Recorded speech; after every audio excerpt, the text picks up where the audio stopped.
While Florida-based Sunset Destination and Events held Mocha Fest here in Negril, Jamaica, many local promoters had to relaunch their party series over there in the Sunshine State. The Memorial Day weekend saw popular local events like Sands, Ovaso, Daybreak and others capitalizing on the open entertainment sector in the United States. Speaking with E-Prime, promoter for Daybreak, Allure, Across the Waters and Image, Luigi says moving Daybreak to Florida is a means of survival. Currently, there are a lot of local events that are being kept on U.S. soil.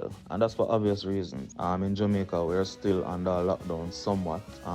Weekend lockdowns, heavy restrictions, even no movement days on the holidays. And the holidays in Jamaica, at them time, most of the event them keep. So I don't think we did have any choice. But it's not like we're in America and we're wilding out. We're still keeping all the COVID measures and protocols, sanitizing, mask wearing, etc. So yeah, the response really events are good. A lot of events are over here that are very successful. Events overseas have been a welcomed venture, not only for promoters, but other local players such as the disc jocks and artists and many dancers, many of whom have been booked for the migrating events. However, according to chairman of Dream Entertainment, Kamal Banki, things are looking up for the reopening of the local entertainment industry.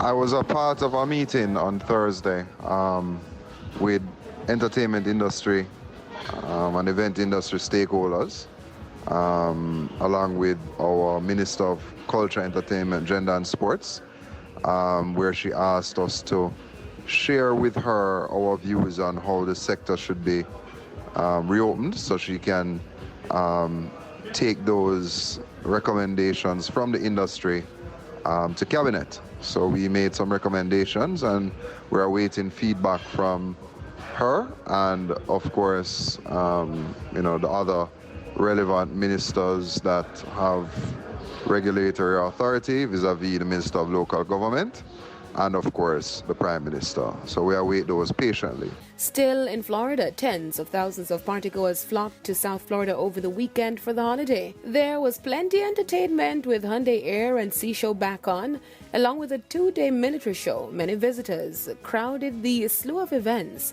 and opened bar and restaurants on the Strip.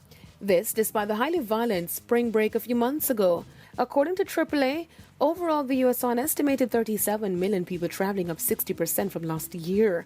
Memorial Day marks the U.S.'s first national holiday out of the COVID-19 restrictions and guidelines. And DMX's posthumous album Exodus was released over the weekend. It marks his 8th studio album. The album was completed before his death and was released by executive producer Swiss Beats and features collaborations with Jay-Z, Nas, Lil Wayne, Bono, Alicia Keys, Usher, Snoop Dogg, and more. Although DMX's music sales and album streams exploded over 1,000% following news of his passing in April, early predictions from Hits Daily Double does not expect the same success from this album. According to the online music critics, Exodus is expected to only move between 28,000 to 32,000 in total album units, with 12,000 to 14,000 of those coming from pure album sales. This means X's Exodus would only be at Billboard 200 Top 10, but may not go to number 1. Well, only time will tell. I'm Deidran reporting for E! Prime.